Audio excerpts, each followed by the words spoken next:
I want to welcome you to the 2018 Department of Communication Graduation Celebration.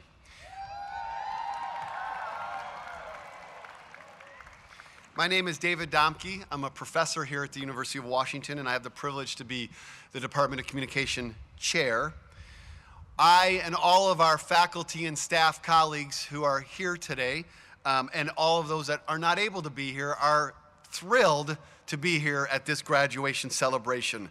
We're so glad to have you here today, and we want to start today by offering a round of applause from us to you, okay?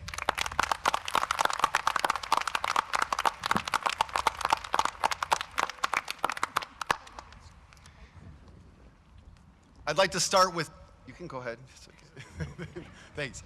I'd like to start with two distinct welcomes today. I'd like to, graduates, you can go ahead and sit down too, okay? I want to say welcome, first of all, to the graduates, those who are going to be graduating today. There are undergrads, there are Masters of Arts students, there are Masters of Communication students, and there are Doctorates of Philosophy students today. This is your day, first and foremost.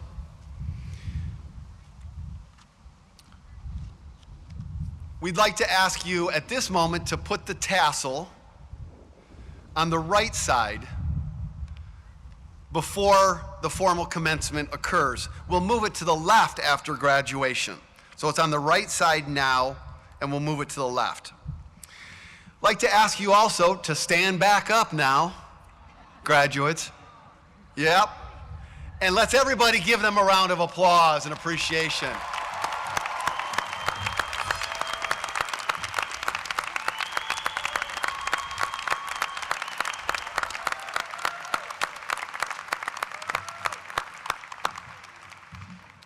Thanks. I'd like to make a second welcome too, which is to the guests that are here today. And we have an incredible turnout today, far more than we were expecting, so it's wonderful to have you all here. We have parents, we have grandparents, there are cousins, there are brothers and sisters and siblings, spouses and partners, there are boyfriends and girlfriends, there are friends in general, there are people who are just coming through the quad right now.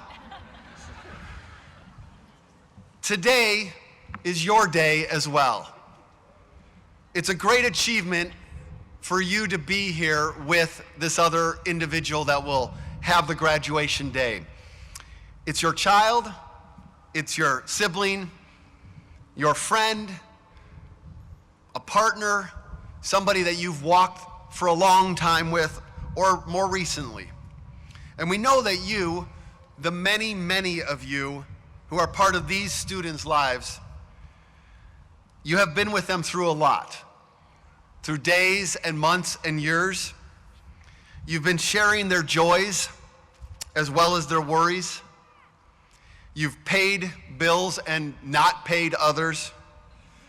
You've listened and provided advice. You've encouraged. You've cleaned dishes and rooms and laundry. You've bought them energy drinks. You've told them so many times to eat healthy and take care of themselves and be safe. And you've helped to pick them up when they've stumbled.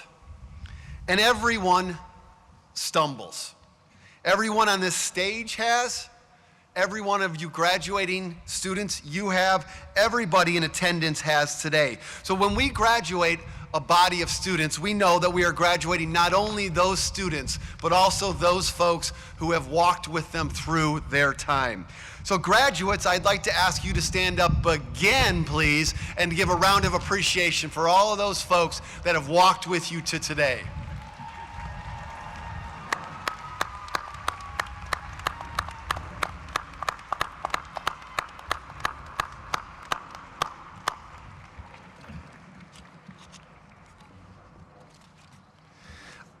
Thank you. Our graduation ceremony today will unfold this way.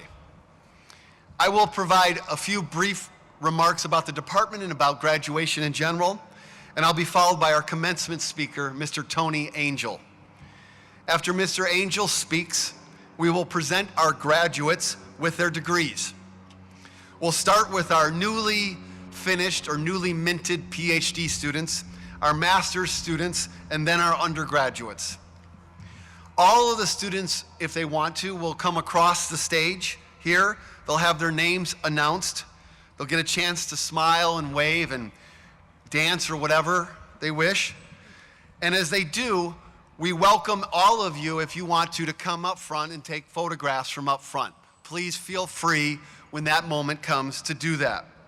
The students will come up the platform on this side, come across in front of the podium, shake some hands over here, and then go down over there. So there's ample time for photos as they go across if you're interested. After the conferring of degrees, we will close the celebration with the moving of the mortarboard tassel. We then encourage all of us to stay afterwards to socialize, to say hello to faculty and staff, to get some more photos, to take it in this glorious quad on this beautiful day. We certainly would love to meet you and folks that we haven't had a chance to meet, families and friends. This is one of the best days of the year for us, too. One of the days of great payoff and gratitude. And we're honored to be here to share this with you. So we will embrace it and stay as long as you would like in this moment. This is a landmark day for everyone here, and especially for you, our graduates. So I want to just say a few words to you all, our graduate students today, our graduating students today. I'd encourage you to think back, or ask you to think back on your first quarter here at the University of Washington. That could have been not long ago, it could have been a while ago. Maybe you were a freshman or a transfer student, a first-year graduate student. I'd like you to take a moment to remember what you were feeling at that time in your life as you went through an orientation or met people or thought about being here. What motivated you? Why had you decided to come to this university? What kept you up at night? What made you want to seize the day the next day?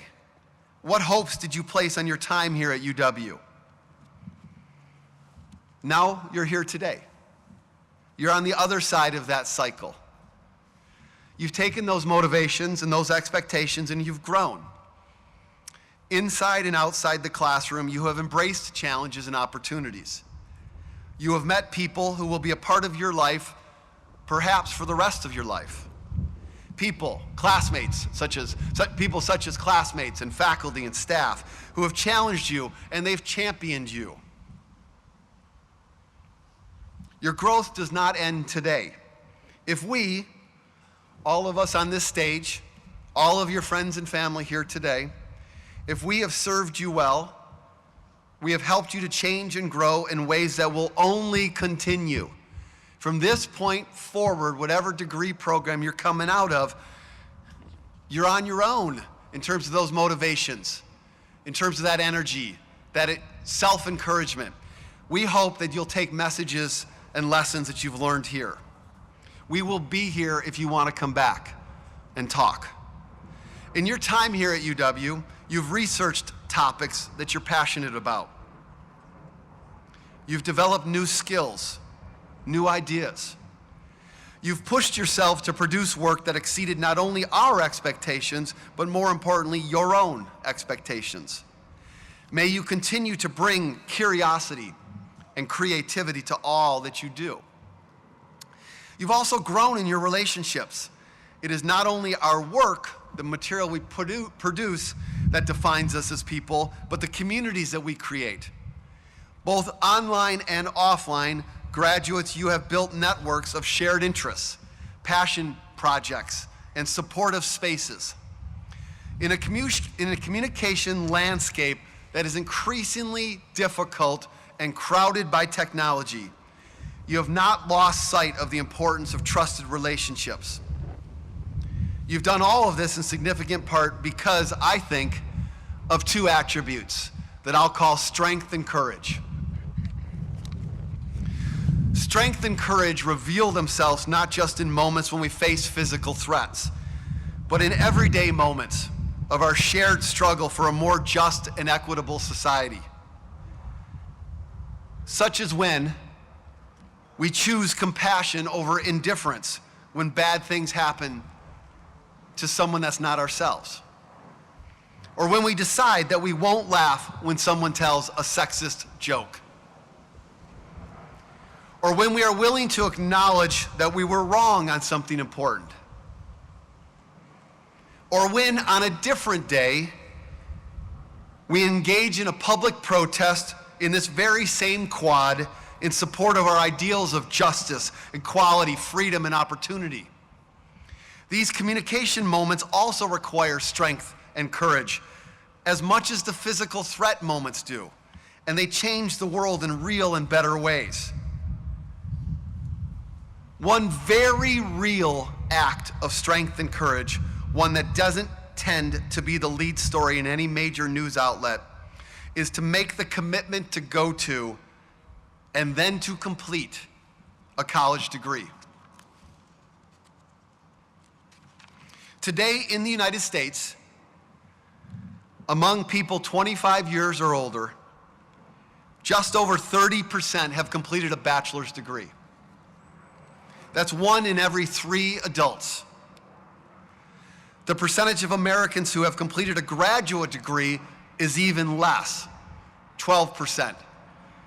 If we expand the image further to beyond the United States, those numbers just go down.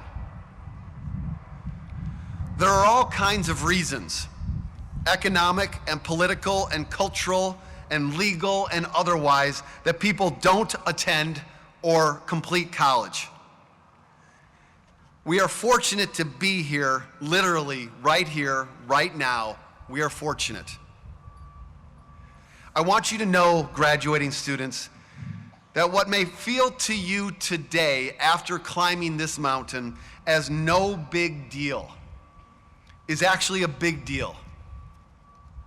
It's what we might call a big, phenomenal deal. It's a strong and courageous move. Whether you are receiving a Bachelor of Arts, a Master of Arts, a Master of Communication, or a Doctor of Philosophy, you have done something that absolutely, for the rest of your time, distinguishes you. We rejoice in this moment with you. Congratulations.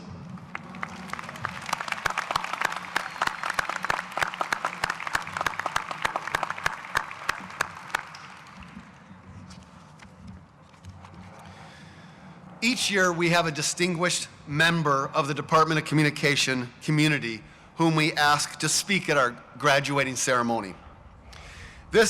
We select this person from our members of the Department of Communication Alumni Hall of Fame. It's a Hall of Fame that we created in 2004 to honor some of our remarkable alums.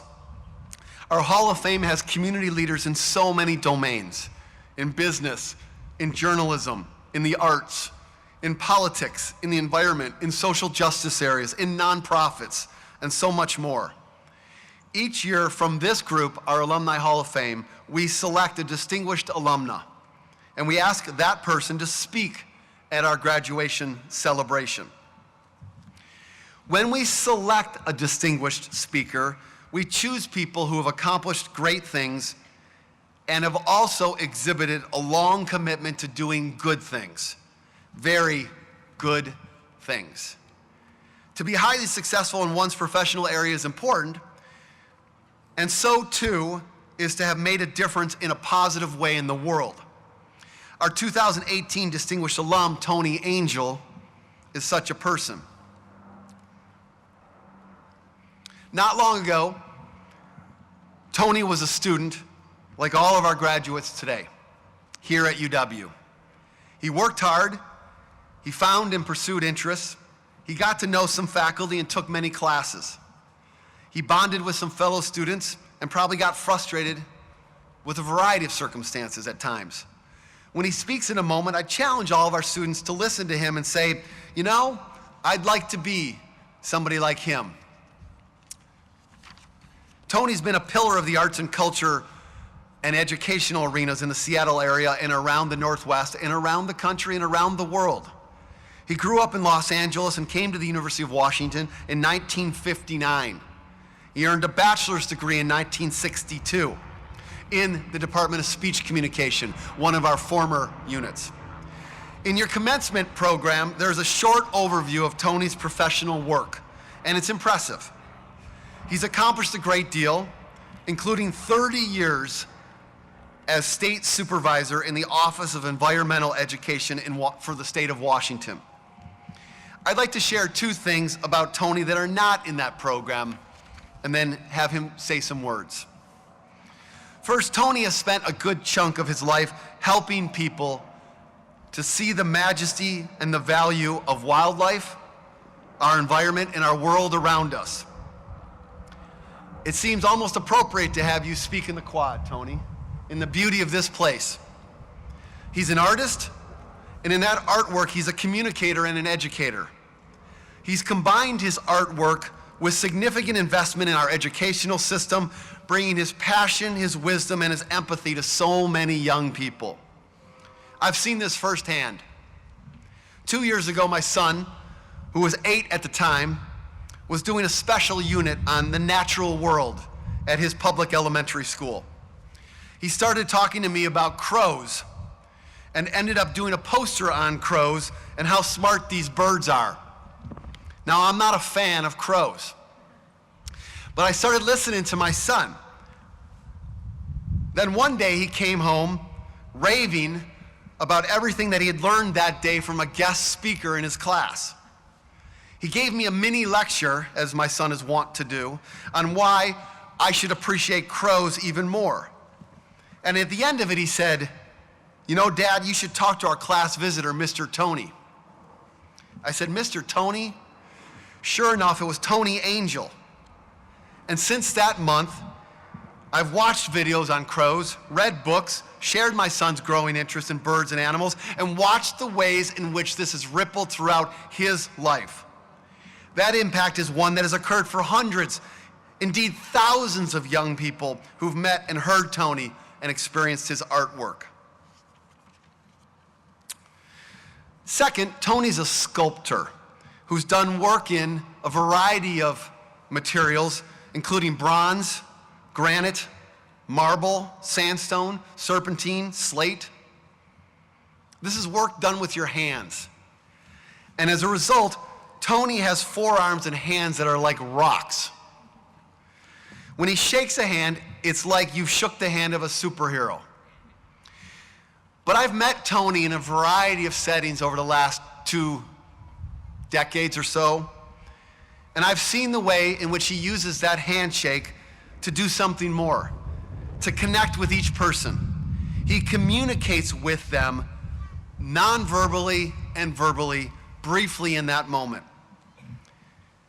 I would encourage all of our graduates and anybody else here today to not leave the quad today without starting a new tradition of coming up and shaking our distinguished alum's hand.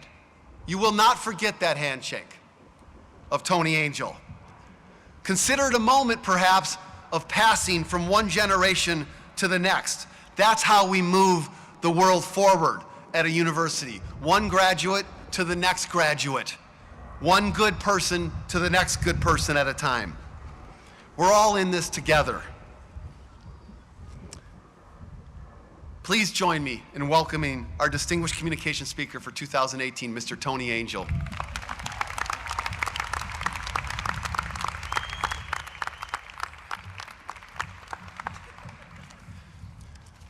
Wow. The campus, the occasion, the beauty of the people assembled is powerful indeed. I've got a lot of memories here.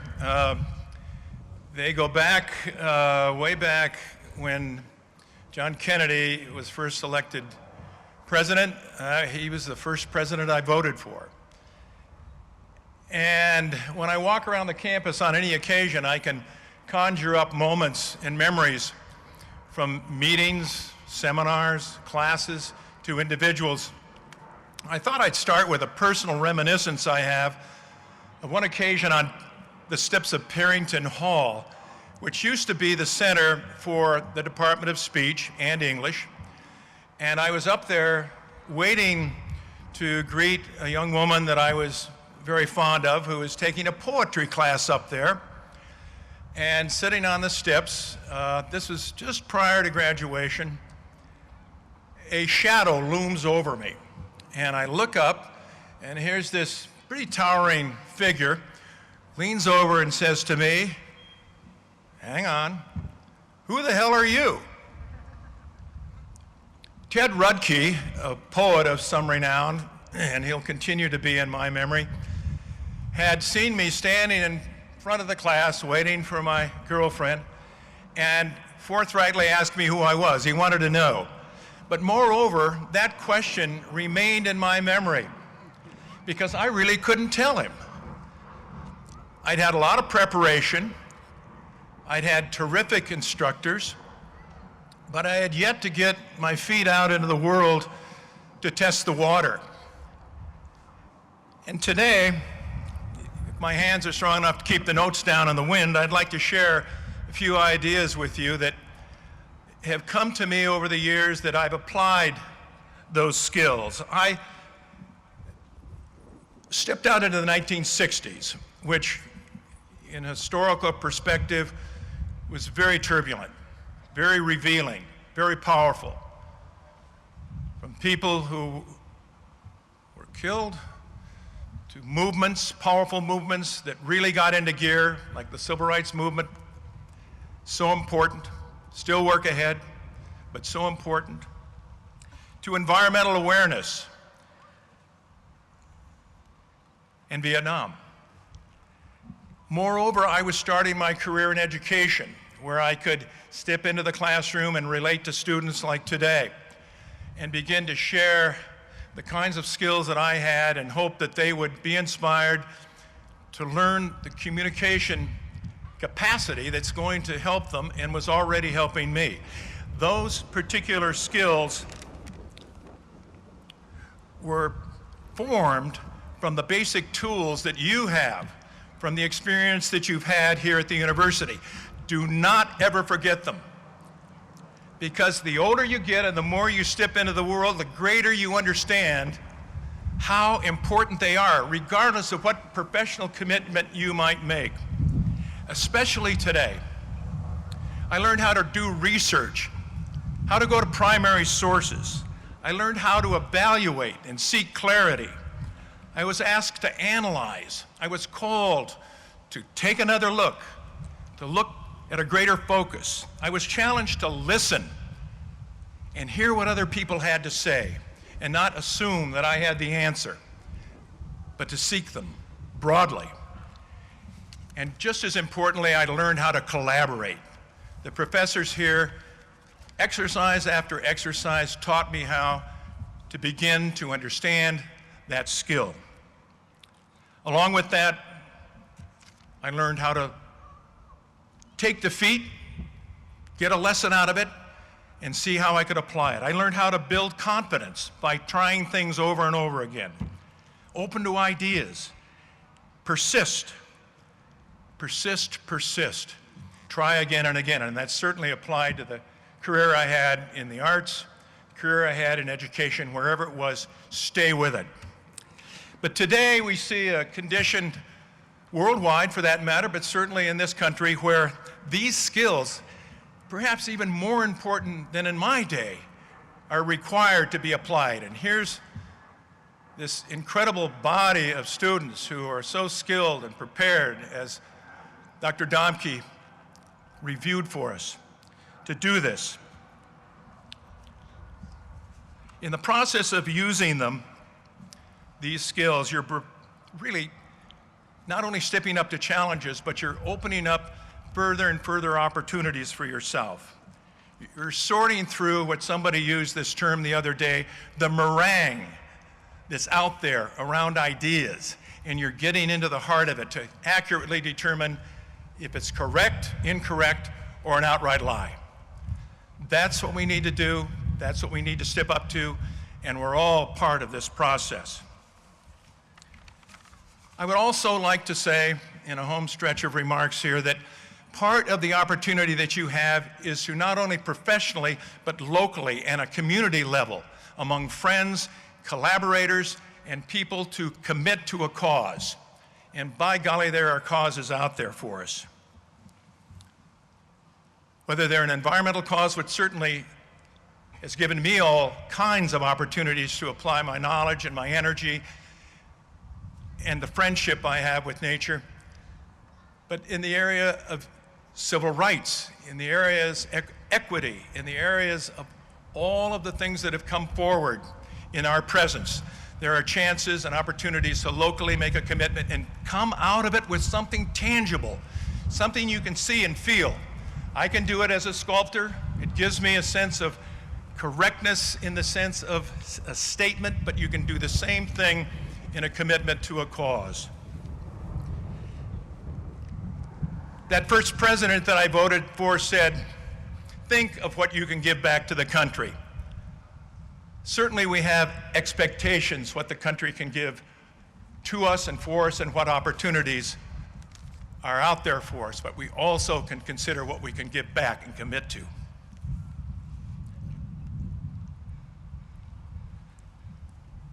I think it's important to remain restless, to remain alert, and to be ready because the cause is there. I believe we live in a pretty great country, by the way. I think it needs a lot of fine-tuning, and we can make it even greater, and we will. And here's the promise that's stepping out to do so. Thank you very much.